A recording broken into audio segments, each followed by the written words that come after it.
Asito ma sadgamaya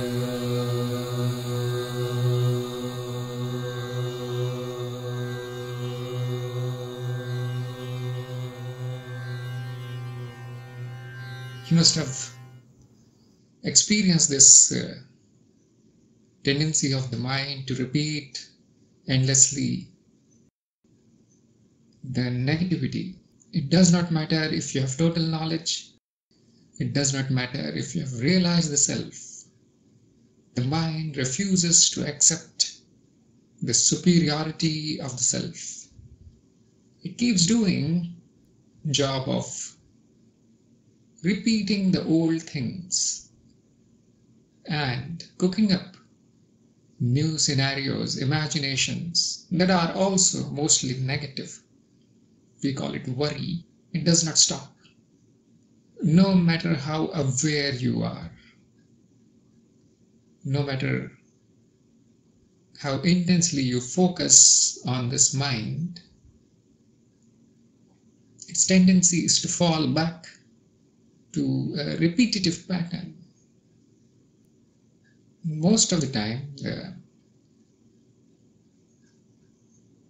activity of the mind is negative, and it slides into the pits of anger or hate or jealousy or pride or lust. It is as if it is spoiled through many, many years of habitual activity. So why does the mind do that? If I am awareness, shouldn't the awareness be in charge? I am consciousness, then this activity should stop by itself whenever I wish it to stop. And it should start only if I want it to start. Why doesn't that happen? Why is this misery-making machine still running? You must have wondered about this thing, and you must have tried to use a few tricks here and there to have complete control over the mind. It mostly fails. This is also my experience. Nothing really works when it comes to taming the mind. Let us explore why this is, and let us discuss some ways in which this can be minimized. It is kind of very difficult to have a complete control over the mind. So why is the mind doing it? This is the first question. And the reason is very simple. The mind thinks that which is already impressed upon it, which is already in its memory. It simply recycles it back. That is what we know as the activity of thinking. There can be more aspects to thinking, such as imagination, that is projecting into future and so on. There can be emotional reactions to whatever thinking is going on, whatever memory recall is going on.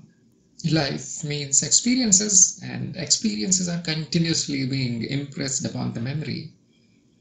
There is actually no forgetting of any of the experience. The recall is selective, but recording is indiscriminate. It is a lossless recording. Nothing is left. Especially the things that are more important to life, survival, they are recorded in a special place. This is called the waking memory. Although memory is one uniform space, metaphysical space, but there is a specific kind of area in that memory where these very important experiences are being stored, and that area is usually, I call it the waking memory. Well, that's not so true, but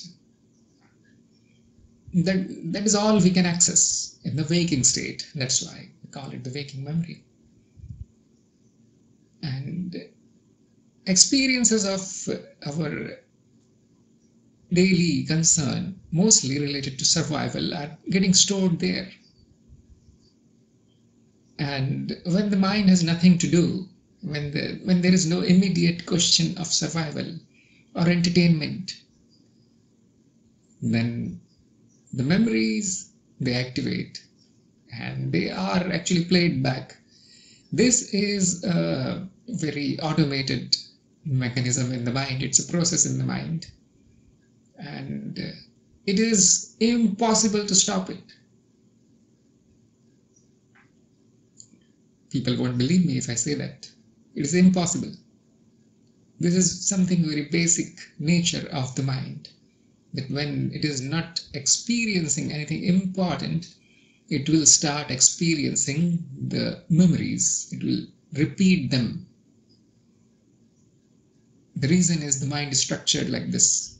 If you want to stop this activity, you will need to actually destroy a big part of the mind, and it won't remain this human mind that you call as me. There is another interesting aspect of this recall, that which is very, very important for survival gets the priority, because survival related memory, it's very important mechanism. It helps in survival. And most naturally, that which is a threat to survival, that which has caused pain or danger, or has been a disadvantage in survival, some fight, some insult, rejection by the mates, potential mates, and fears. I may not get anything to eat tomorrow, and so on. These fears, they are the first in the line to be recycled back into the awareness. We are made aware of them again and again and again.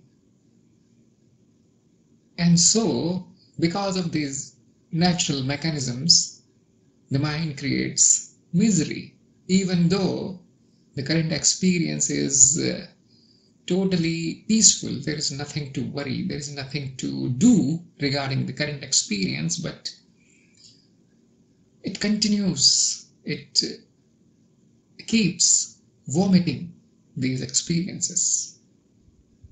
Yes, we do not like it. Even the mind itself does not like it. Produce a negative emotion and then gets disgusted at itself, what it is thinking. So it is really a very complicated thing. You must be wondering why it can't recall all those happy moments. And it does. And it actually twists them into negativity. For example, you had a great time with your partner or somebody, your husband or wife. It recalls that time and adds a hope in front of it. What is that hope? It is an expectation that I want this to happen again. It was not good enough. Next time it needs to be better. Or it adds a fear. What if I don't get that kind of treatment again? What if I'm unable to enjoy that in future? What if my partner leaves me? What if my husband dies? He drives very fast these days. He drinks and drives. It will add something as a tale to those happy memories. Because these are past memories and it's not happening now. So it adds self-pity as soon as it recalls something happy. Look, I was very happy. I'm not getting that kind of experience now. This is like coloring the happy memories with sadness, because presently it is not able to have those kinds of experiences. So people recall their childhood memories, recall their happy memories, honeymoon memories, and then they become sad. The happy memories, well, they are going to make you happy only for a few seconds, and then the negativity is injected into those recalls. It rarely happens. It happens sometimes that people get motivated when somebody remembers his last success. He or she may get motivated to do something bigger and better. It's kind of very rare. These individuals, we call them optimistic. They are very rare. Even there is a fear, there is a kind of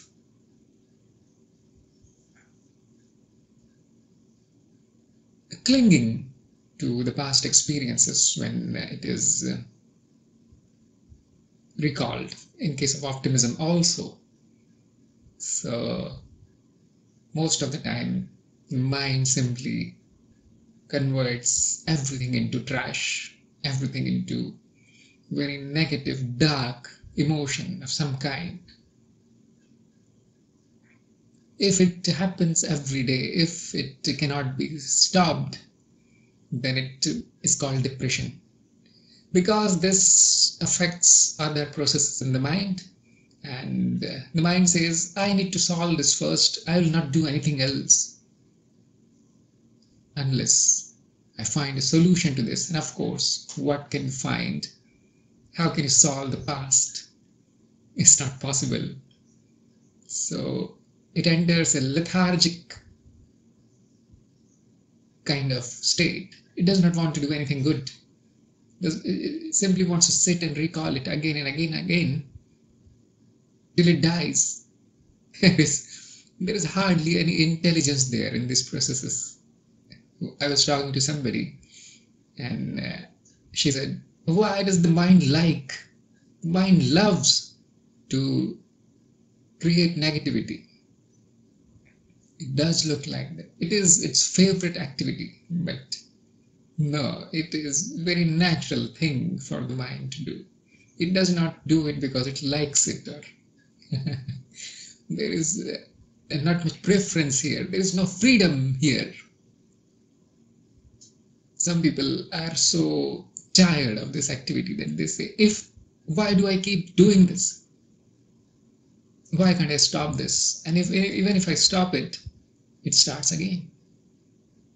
I have resolved this. This is my New Year resolution. I am not going to think negative again. And it lasts for 5 minutes before it starts again. So people have this kind of complaint that I can't stop it. Why keep thinking like this? So the first thing to notice is that it is not you. It is the mind. And not even the mind. The mind is a very big thing. It is a tiny activity of the mind. In the waking state, it has assumed an importance due to survival being the main concern of the mind. Survival. That is the reason. We are evolved to favor negativity. Negative memories, negative thoughts, negative situations. You see, nobody cares if something good happens around them, but if somebody gets murdered or some robbery happens around, the mind goes on a red alert. Everybody wants to know why this happened and what is happening now. Or a death happens. That is kind of eye-opening. It springs into life. Even the most depressed person will want to know, how did that person die? Because death, the antithesis of survival.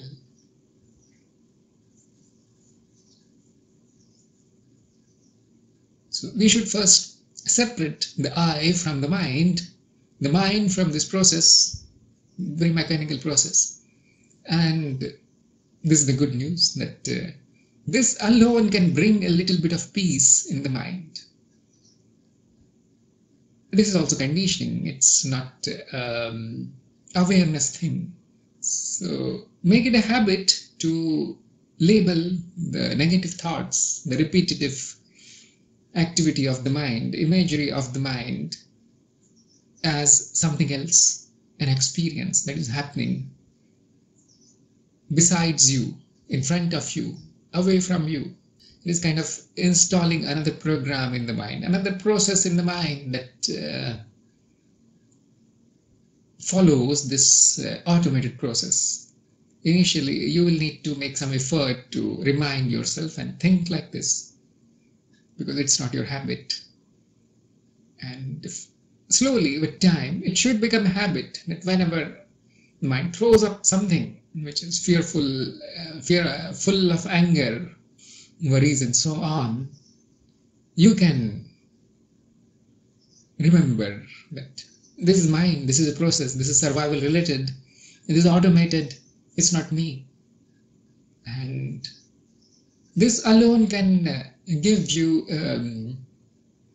place to stand on, that you are standing far away from these activities.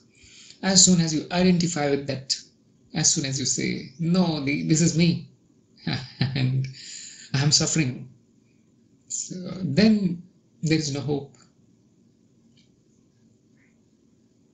Unfortunately, this is the condition of 99.99% people. The identification with the mental activities is so strong that they suffer because of this useless kind of, it's not totally useless, but not that useful to repeat it often. Once or twice is okay. I know it's survival is an important thing in waking state. And we need to think sometimes, and we need to think about the negative aspects also. Positive, we don't need to worry too much, but repeating it again and again. Somebody insulted you last month and you are still repeating it. Not you, the mind is repeating it, and you are identifying with it. So that is unnecessary. It is not even suffering. It is like hitting yourself with hammer without any reason. When you are working, when you are doing something, and with the hammer, and the hammer hits your finger, we can understand this is a natural process. It must cause suffering, it must cause pain. But if you keep hitting your hand every day for no reason at all, then it's not wise. This is identification. So this is a trick. If it works, probably, who knows, it may work. Recall that this is not me. This is a process in the mind. This is a habit of the mind. It is programmed to, it has evolved to make this kind of noise all the time. And then leave it to make that noise. I told you it cannot be stopped. As long as there is a waking state, there will be waking memory, there will be activity of memory. Good luck stopping it. You can rise above it. You can do a little bit of fixing, patchwork here and there. You can utilize nature against nature here. And you must have noticed that the past memories, they tend to get overridden by more important things. Probably you had some kind of fight last year, but this year you need to go to war. Let us say there is war and you are in the army, or they have actually like the government does, they make it compulsory to join the army when there is war. So you need to serve in army now. Now that little fight, even though the memory is there, it will become insignificant in front of this big major thing. And when you return from the war, if you do, there is a little chance that you can come back alive. And these memories of the war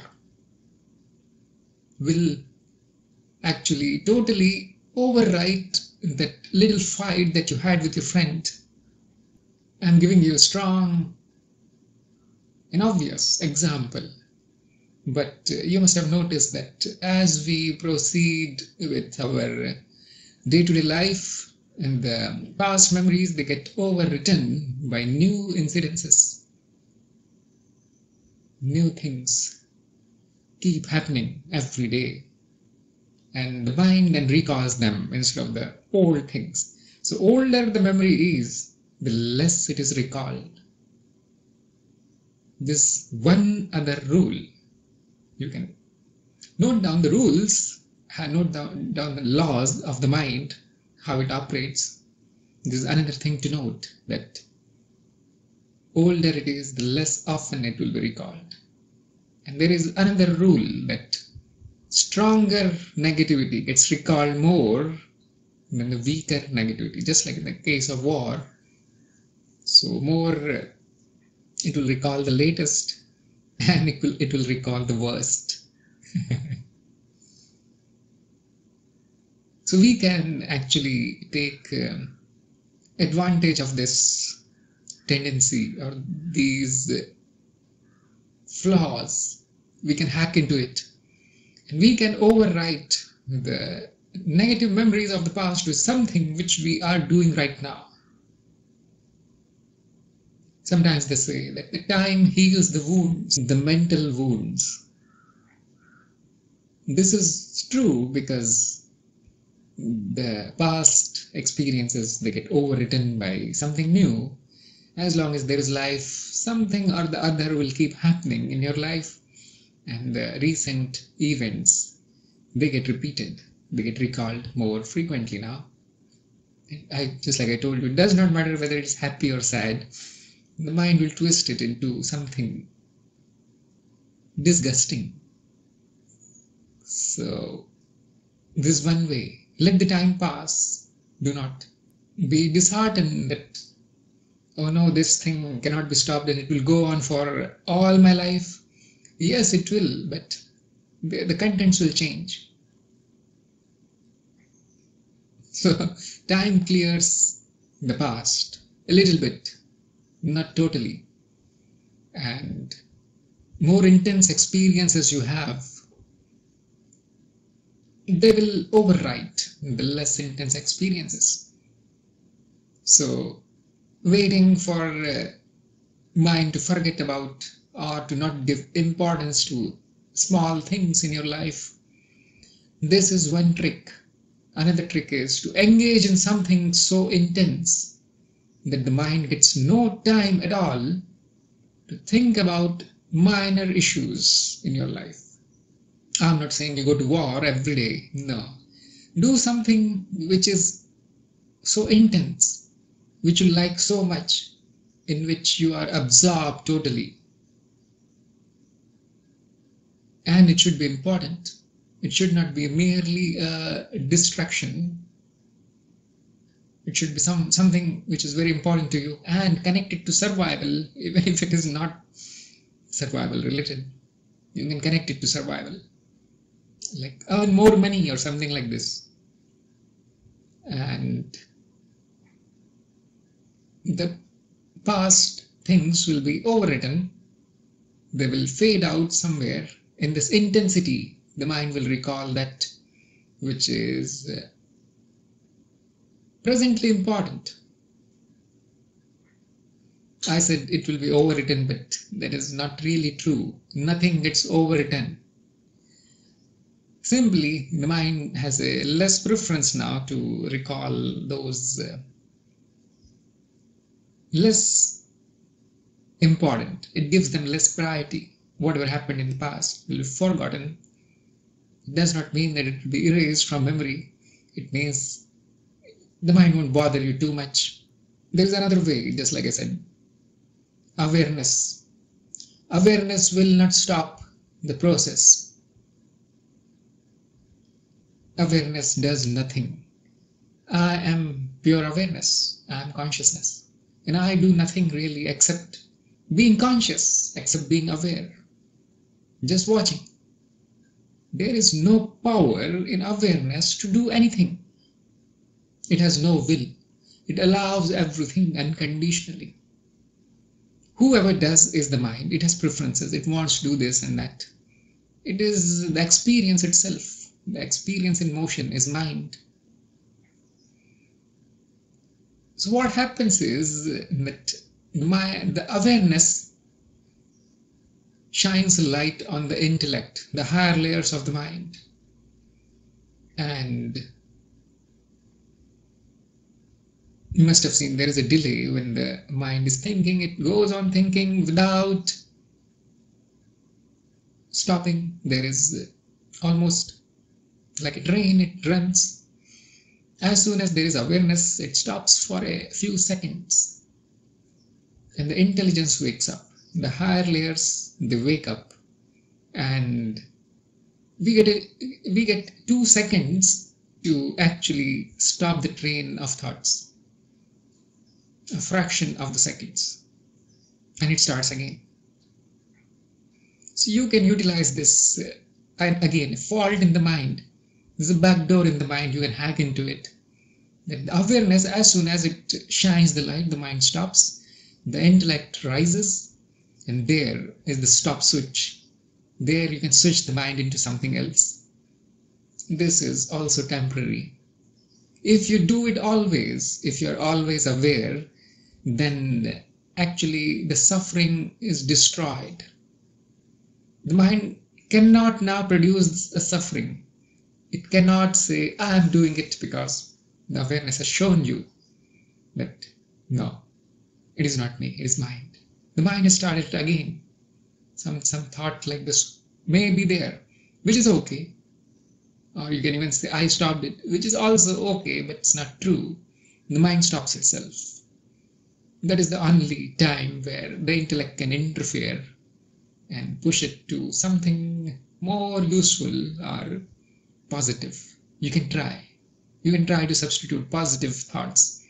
My experience, it won't work.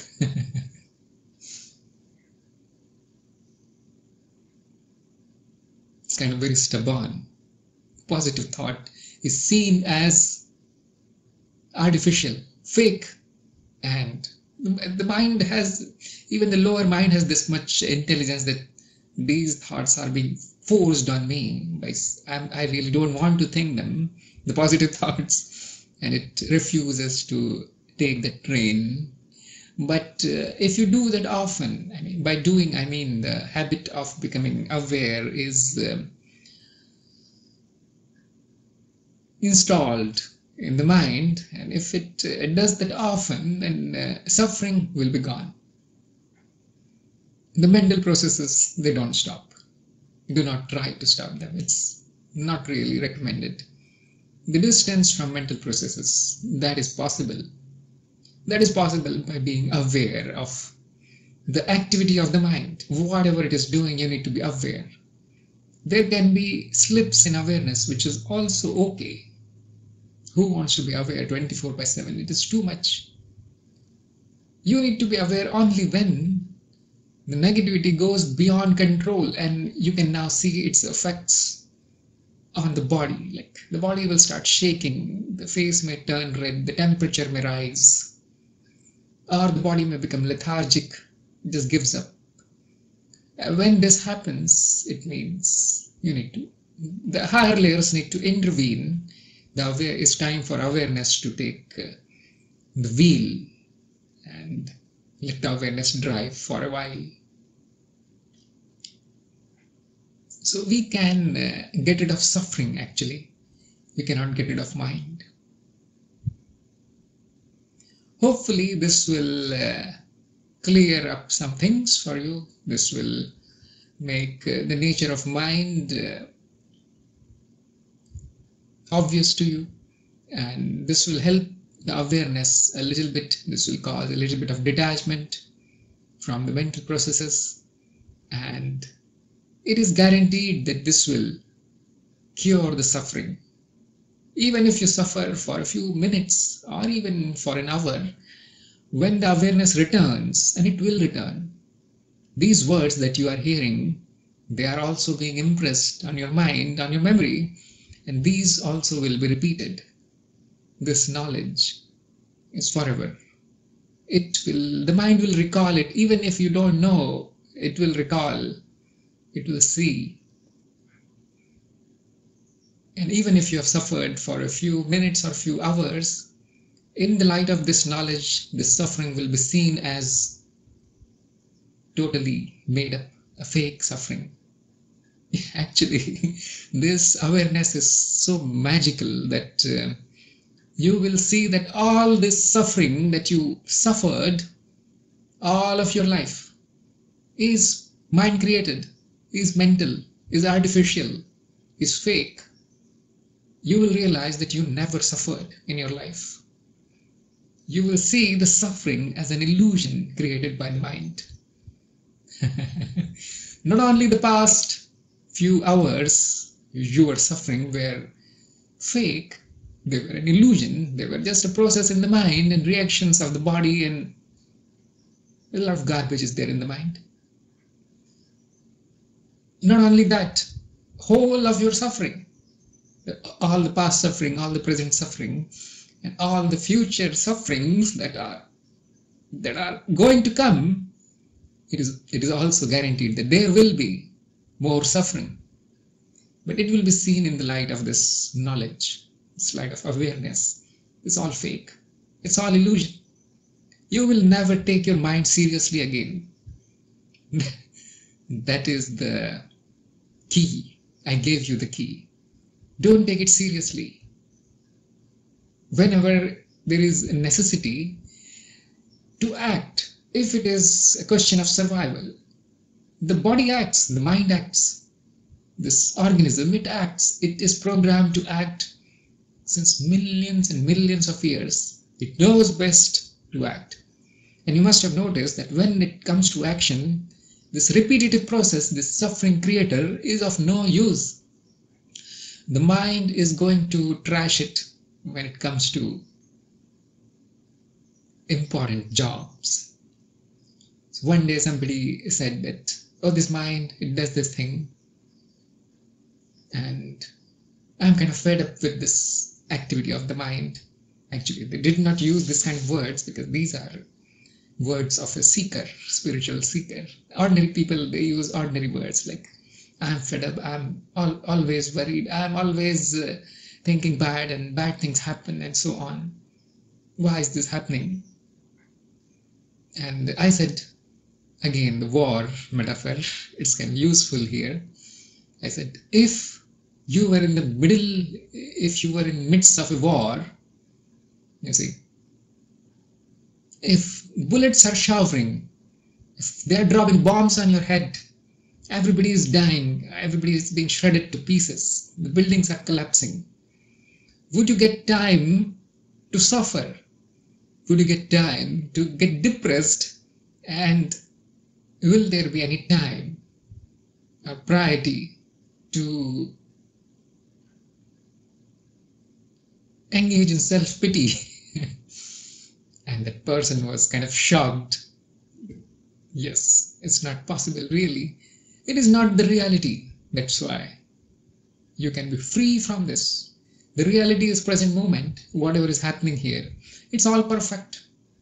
If it is related to survival, it is also perfect. There is no need to think negative about it. As soon as you think negative, it is a reaction to what is happening, and it is suffering. Soon the ego will rise up. The identity creator will rise up. The attachment will happen. The identification will happen. And it becomes even more deeper impression on the mind. Look, I suffered that time. It was so bad. Instead of simply suffering, it is a suffering that is kind of sprinkling salt over the wounds. And when you recall it again and again, it is like it never fills up. It never heals. So hopefully these tricks, this knowledge, this awareness will get rid of the suffering forever for you. It is not magic. This is how awareness works. This is our real nature. We do not cling to anything really. Nothing should leave an impression on this space-like consciousness. It is very pure. It allows the experience, but it does not store the experience. That is the job of the mind, and it's all illusion. Once you realize this, once you embody this knowledge, Suffering will say bye bye forever. Thank you very much for listening.